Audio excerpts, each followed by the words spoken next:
I don't know if we call this breaking news, but a breaking report out there now about Florida State and the ACC. It affects Clemson as well. So if there's any Tiger fans that are watching, hey, how's it going? He's Ira Schafel, managing editor of Warchant.com. My name is Tom Lang. And as you can see at the bottom of the screen, there's a report that circulated tonight. This is Tuesday night from Yahoo Sports about ACC exploration of a new revenue sharing model that is based on television ratings. And in exchange, Florida State and Clemson would have to put down their sabers and put down their legal fight with the ACC. So there's a lot to break down here in this video. Ira Schafel just posted the Warchant.com story up on the front page of Warchant. Ira, you and I have discussed that this thing exists and done some workflow stuff, but we haven't talked about our take on it. And this is actually starting to get pretty fun. So lead the way, good sir. You know, it's funny, man, like the things that are running through my mind, just watching some of the reactions on Twitter and on the tribal council, so this whole battle, I think for fans has become like us against the ACC and, death to the ACC and we're getting the hell out of here. We're going to the SEC or the Big Ten. And when you talk to people like at Florida State, the only thing they've ever really said is they just want more money. They want to be able to compete with the schools in the SEC and the Big Ten. And so Florida State, everybody has, took so many shots at Florida State for going public with the dispute last May. And I mean, shoot, it's almost going a year and a half, almost going on 2 years ago. Yeah. And because they said that's not how you do business. You should handle everything behind closed doors. The reason Florida State did that at the time was because they had been trying behind closed doors to ask the ACC, hey, can we consider changing how we split the money? Because right now, every school in the ACC gets even distributions. And from the television contract, and say that's $30 to $35 million to $40 million a year, whatever it is, that's just the way it's always been done. But now it's so much TV money, and it's clear that Florida State drives a lot of that TV money, and Clemson obviously does as well more recently, that, why can't we split it to where the schools that bring in the most money should get paid the most money? And the other ACC schools had zero interest at all. Like it was a non-starter, went nowhere. The only thing they did was they give them the kind of, I guess just they try to appease them a little bit with the revenue based on success on the field, the success initiative. And Florida State, that's when they went public. And that's what led to this whole thing, the lawsuits last December. So, I've always kind of felt like, I'm not saying that this is going to happen, that this deal is going to go through and that everything's going to get resolved and that Florida State's going to stay in the ACC. But I've never felt like Florida State, their top number one goal was to get out of the ACC. Their number one goal was to just make more money and compete. So if there's a way the ACC can make that happen, I think that door is open. I don't know. What do you think? From a fan base perspective, I know, man, people do not want to stay in this conference. Yeah. But if the numbers could work or at least get in the right ballpark, I feel like Florida State would consider it. How about you? Yeah, so, for me, again, just going to war civically for the city of Tallahassee, you want to get out of this conference. This town needs more business from a place like the SEC or the place like the Big Ten. But the first thing I look at in this situation, Ira, is, we both agree this is a leak. This is not, somebody mining for information and breaking a story that wasn't somewhat fed to them for a purpose. And Ross is a great reporter, and he's got all these connections and contacts, no question about it. But if this wasn't supposed to get out, you would think it wouldn't have got out. Right. Again, and all credit to Ross Dellinger at Yahoo Sports for bringing the story to everybody's attention. But, I think it's a leak. And then the question is, all right, who leaked it and why? So there's a few lines in the story where I feel like it's clearly coming from the ACC side. It's not coming from Florida State. And, here's a quote from the report. That the distribution would be specifically tied to schools' television viewership ratings for football and potentially basketball. So Florida State would never leak that with potentially basketball, and neither would Clemson. And then any new distribution would be available to all schools. Ira, that sounds like Jim Phillips to me. No, guys. It's available to all of you. It's available to all of you. It sounds like a damage control statement. Hey, Wake Forest, we've been hearing you're the fastest growing brand in all of sports. Right. Once you guys start bringing in the big ratings, you're going to get more money too. Correct. So, and you know what? In the next 5 years, I'm sure those ratings are coming, Wake Forest. You guys have been telling us the truth this entire time. So I think we both could agree that this looks very much like the ACC side is wants this story out there. Okay, part two. Under the revised model, the ACC grant of rights binding the schools together through 2036 would presumably be shortened. That's a big line in the story to me, Ira, because that is a C word. That is a concession. That to me is, if the ACC wants this story out there and then this sentence exists in the story, that to me signals that the ACC is trying to concede in order to get Florida State and Clemson to put their swords down. And that is interesting to me, given Jim Phillips' tone in July, which did not seem like a conciliatory tone, that he was not going to concede anything, that they were going to battle to the bitter end. Maybe the ACC is afraid of what Florida State is doing in court with this partial, summary judgment that they were looking to get in Leon County / the state of Florida. Maybe they're feeling the heat of the ACC deal that's in the final graph of this story, that, they have not come to an extension agreement with ESPN. But for one reason or another, Ira, I smile over this thing, not because, hooray, Florida State can stay in the ACC. It seems like the ACC is starting to reach across the table for the first time, and I'm wondering why. That probably would be a good reason for Florida State. Yeah, I mean, I think we've used the phrase that they're playing chicken, that both schools, Florida State and Clemson and the ACC, have kind of been in this battle because honestly, nobody really has known, like Florida State, has never known 100% positively how the legal battle is going to go. Yep. Like, are they going to be able to get out of the grant of rights without having to pay $500 million? Like, all that's been, kind of hanging in the balance. And so you have, I think Florida State feels very confident about their lawsuit. I think they feel very confident about their position and that they would have a home if they were to get out of the ACC with their rights intact. And I think I would assume the ACC feels, their attorneys feel like, because of the contracts, that they can defend those contracts and they have the right to enforce them.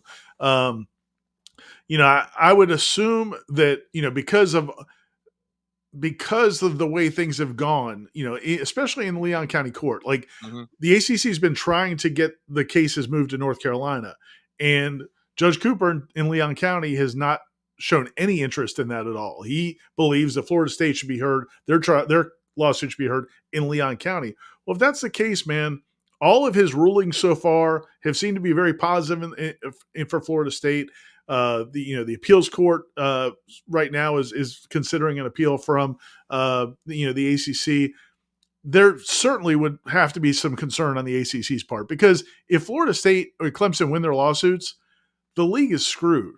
I mean, it is completely screwed. So, I think at the end of the day, Florida State, if they lost their lawsuit, I think the worst that could happen is they stay in the ACC. Right? I mean, like, there's not a penalty for suing. They may have to pay some legal fees, but it's not like the ACC is going to then kick them out. Oh, you sued us, we don't want you anymore, get out. I mean, okay, great.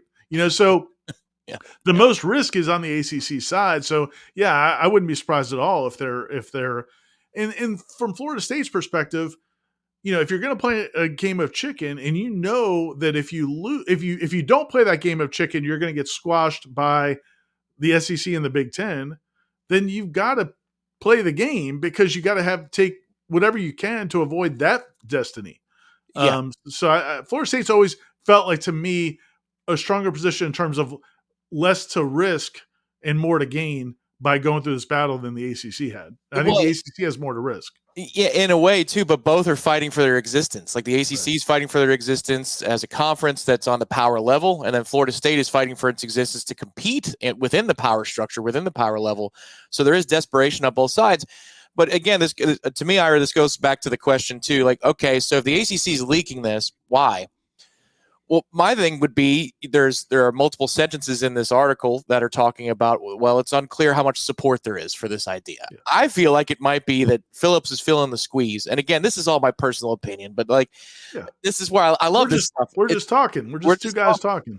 This is fun stuff. I feel like he might be feeling the squeeze, but there are presidents that don't want to get on board with this media revenue sharing model. 100%, man. Those schools in the ACC that Florida State's been butting their heads against for years and years and years don't want to give up a penny of the money they get from Florida State's TV ratings. 100%. Yes. I agree with you. And so if there's not enough support, but he feels like, well, you're going to do this or you're going to die. then you would need to go public with what this offer is to maybe apply some pressure on those university presidents. Because, Ira, there's also a couple of graphs in this article about how they met last week, which we knew about, we talked about, and how there was a call. But then also it says these were regularly scheduled calls and meetings. Like this was not an emergency meeting. Also, Florida State wouldn't care to put that in there, or Clemson wouldn't care to put that in there, that it was a regularly scheduled meeting and phone call and conference call. So to me, again, you're looking at a lot of signs of pressure being applied on the ACC. To me, this signals that Florida State has legitimately scared the ACC into taking an action like this where they need a little bit of public support in a different manner. I don't know if anything comes of it. And this is a hedge fest too, because there's a lot of sentences that talk about it's unclear the support happens. It's unclear. The details of this arrangement are not perfectly, they're not granular. They're not fleshed out. But this is movement, Ira. To me, I know it's anonymous source story, but to me, it feels like you don't go hit the Yahoo Sports button on speed dial if you're Jim Phillips without needing some movement here from somebody.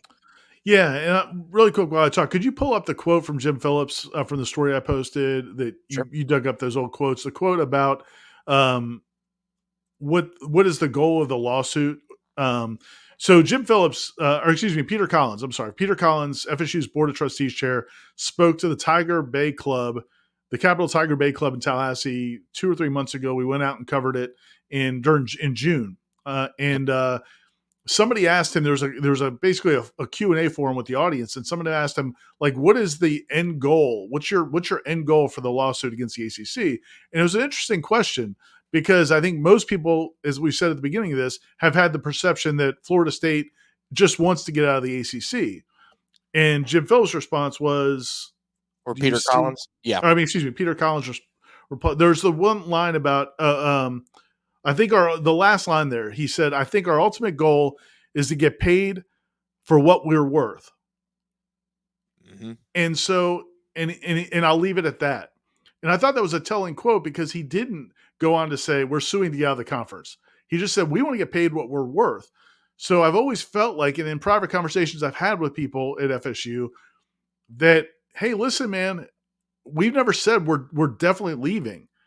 And I've had several people at the university tell me that repeatedly, because, hey, if the ACC wants to pay us $30 or $40 million a year more than we're getting now, so we can stay competitive with, or even 20 or 25 million. I mean, the reality is the ACC schools have been getting 10, 15, $20 million less than those schools and those conferences for years.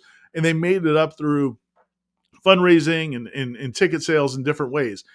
Well, if you could just keep the gap the same or similar, I think Florida State would at least consider it. Because, man, there is some risk for Florida State, too, in terms of the lawsuit. Like, they may not win the lawsuit. Yeah. There's no guarantee on, I mean, you could have the best case in the world, and you may feel in any business civil litigation, you may feel strongly your attorneys are going to tell you you're going to win the case, and people lose those cases every day. So, and this is a huge case. So, there is some risk for Florida State. And I think if the ACC if Jim Phillips could swing this deal, now, do we think he could swing this deal? I don't know, man. I mean, those schools have not been willing to budge 1 inch. I mean, just getting the Success Initiative thing through was an ordeal. So I don't know. I don't even know if it's even going to be possible to swing the deal for Jim Phillips that Florida State and Clemson could even consider it. Well, here's the other part of it where I feel pretty bold, emboldened, is if this is looked at as a temporary solution until the courts render their judgment, which that would be interesting to me that they let it go the distance. Yeah, I would think. To me, I would think they'd almost have, like you said before, put their sabers down. Now, what I am curious about, and Peter Collins, also FSU's board chair, made a comment during the Board of Trustees meeting on Friday in a separate conversation. He was talking about private equity money, and there's been all this talk about the private equity money coming into college sports. And he said, it's still coming. Like, there was all this talk about it, and then nothing has happened. And he said, it's still coming, but a lot of these schools and equity firms can't really move because they don't know what's going to happen with the House settlement with the NCAA. The NCAA has this huge settlement with the House lawsuit where the NCAA is going to pay $2.2 or $2.3 billion to settle back claims. And then there's going to be revenue sharing with student athletes going forward. It's a huge tectonic plate shift, for the whole sport. And he said they can't move forward with the equity sharing because nobody knows what the numbers are going to be for revenue sharing with the players going forward. So like there's so many variables at play. When he said that, it made me think that may be a challenge for whatever's going to happen with Florida State in terms of, or in Clemson, if they were to get out. Like even if they could get out tomorrow, if there's so much uncertainty about what's going to happen with revenue across the sport, and then you still have these the Big Ten and the SEC would have to make it work financially to add in new schools. Yep. There's a lot of variables at play. So the other reason this might be enticing is if Jim Phillips were to come to Florida State and Clemson and say, okay, we're not going to get you $40 million, but we can get you $20 million a year based on the new metrics, or $25 million a year. And the grant of rights is going to end instead of 2036, it's going to end in 2031 or 2032. It'll give us 5 years to figure stuff out. You'll have more time to figure stuff out. Maybe something like that is palatable. So I have a feeling like because there's so much uncertainty in the athletic space right now, they may be another reason it might be worth looking at. Well, that's got to come with it. If they're going to be able to spin this thing as anything but an abject disaster, because like whether or not they said they wanted to get out of the ACC or not, I mean, it's implied that you've got to get to a place where there's a ton more money and dollar for dollar competition. And if you take this deal with the ACC, then yeah, I would say that the grant of rights has to be shortened by at least 5 years. I mean, like at least, Ira. And I think the other part of this too is, and again, this is where I just find this stuff so freaking fascinating. Like it says in the article that ESPN's in the middle of all this. Well, of course they are, right? Because they're the ones who haven't said yay or nay to the ACC deal and the extension of the ACC deal. But also, Ira, there's an implication here that if this grant of rights gets shot down in a court of law, that no grant of rights would hold up in any of these conferences in any state, which I'm sure the Big 12 would be queasy about, which I'm sure that any non-Power 2 conference would be a little bit worried about. If I was the Pac-12, I'd be salivating at that idea. Maybe we could get Cal and Stanford back for nothing and bring them back out to the West Coast with the new Mountain West teams that we've added so we could up our TV deal. And ESPN would hate that because they've got their own grant of rights deal with multiple conferences. So maybe ESPN is forcing Jim Phillips' hand in this 100%. situation and saying, make it work, Jim. Make it freaking work. Because I don't want those two universities going to the Big Ten, nor do I want this grant of rights to torpedo what we have with our two major partners.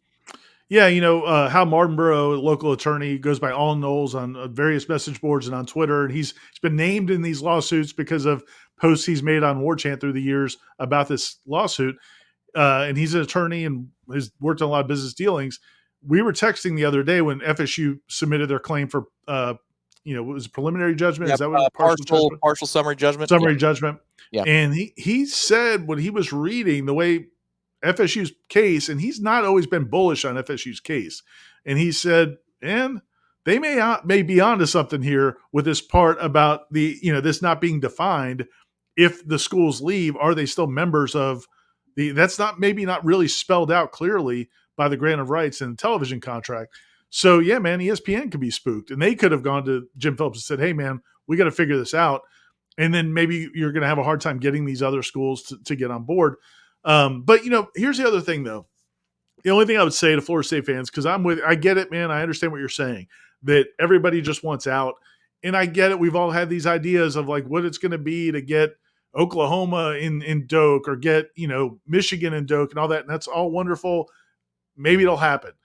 But part of the reason I also think it would be worth considering staying in the ACC if there's a deal to make it. And I'm sure, man, people are screaming, throwing stuff at the screen at me right now. Duck, Ira, duck. But to play devil's advocate, from a business standpoint, if they could get the money closer to where you want to be, man, the reality is you've got a clearer path in the ACC. I mean, you just do.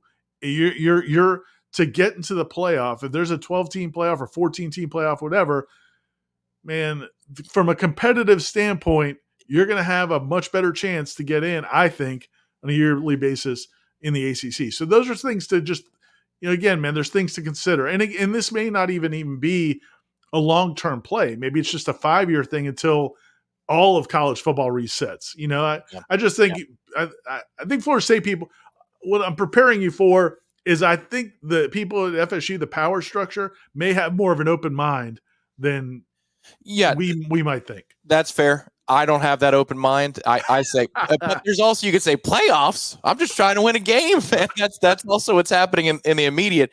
We're talking about the greater quote unquote war of this, not this year's battle, which is no bueno. But it's interesting, Ira, because you're right.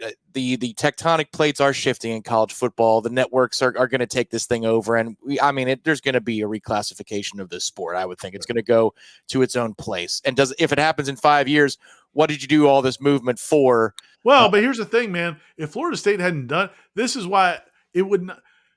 I get that Florida State fans might feel like this was a loss if they end up staying, but man, it's a huge win if they end up staying. If they get all these things, if they get the grant of rights shortened, if they get $20-30 million more a year, if they get paid based really what they're worth from a television standpoint, those are huge wins that they had no prayer of if they hadn't fought this battle. So the question is now, though, it does feel like, because we're talking through this, I wonder if you're getting this sense too. Feels like the ACC's position is weakened because they're clearly coming to the table with real concessions. And there is a timeline that they're up against because February looms large here with is ESPN opting in. It feels like ESPN has put qualifications on saying yes to the extension of the grant of rights, or else maybe this never happens. And then also it feels like the ACC doesn't have the votes from university presidents to make a revenue sharing model like this happen. And so therefore they need to put pressure out there, not on an ESPN article. They got to get as far away from ESPN as they can and go to Yahoo for a story like this. I don't think this is tinfoil hat wearing stuff, Ira. I think that's where the ACC is now. So does Florida State say, well, we've got him on the run here? Oh, yeah. Listen, man, there is no doubt in my mind. Listen, the difference between Peter Collins and normal board trustees, chairmen, in my opinion, is a lot of times these people, they get on these boards, they're into it, but they're not really a lot of times they're just going with the flow. Like they like to be on the board of trustees. They like to go to have the meetings and have a say on things. They like to go on the trips and, be a trustee member. But rarely do you have people come in and really say, no, listen, I want to change the entire universe that we operate in. And that's where Peter Collins is coming from. And, and Michael Alford deserves credit too. But, Peter Collins is he's about business. And so, yeah, man, if he feels like if he smells blood, he ain't going to just take whatever offer, like whatever Jim Phillips, if Jim Phillips has gone to the presidents with an offer, there's no guarantee Peter Collins is going to take it unless, he's going to push and push and push. So, yeah, there's even if this proposal moves forward, there's no guarantee that it's going to exist in that form because, yeah, man, Florida State would be in a position of power for sure. 100%, and a lot of this hinges on it because the article doesn't really spell that out. It implies that the litigation would end, but then at the same time it says at least this would be a temporary solution until the litigation is seen to the end of the process. So that's a little nebulous, but that's where Florida State's compliance would be important. This doesn't fly without Florida State saying, all right, this partial summary judgment that we're going for. And Ira, just like what you've heard and what All Knows was talking about, I've got legal friends in this space. Jeff Cameron does as well, from different states, different minds, and they're all saying the same thing. You don't play this card unless you feel very good about playing this card because you can't play it twice. So it could be that the calendar is the reason they played it. It could be that they really feel good about the argument that they can make in a court of law. Nothing is certain in courts, like you brought up properly. But I don't think you play it unless you feel like you've got a good chance of success. And maybe that lines up with why these meetings occurred in the first place last week, is that Florida State took an extra step. And maybe behind the scenes, the ACC's legal team is saying the same thing, like, ooh, you could actually be vulnerable in this moment. And that would get the ball rolling on something like this. going to be fun, buddy. It will. I know. It's going to be fun. We're not done covering this particular issue. So head over to warchant.com for the latest information. This is but the first report of many, have to be, as it relates to what the ACC is exploring, the deal they're trying to offer up to Florida State and Clemson. If you're a Seminole or a Tiger, you're going to be locked in on the story. And again, if you're from Clemson, come on over to warchant.com. We got great reporting and insights. If you go ahead. Yeah, we're all united on this one, guys. It's the garnet and gold, the orange, purple, and white. We're all united on this front. We'll run down the damn hill with you if we all get out of this thing. We're gonna have their Tiger riding Renegade down the hill. There you go. Maybe Dabo would be too. He could lead the charge just for a brief moment, then we can go back to battling it out. But for Ira Schoffel, my name is Tom Lang. For more information, head over to warchant.com. This story's not over yet, folks. Hit the like button underneath the video as well on the way out.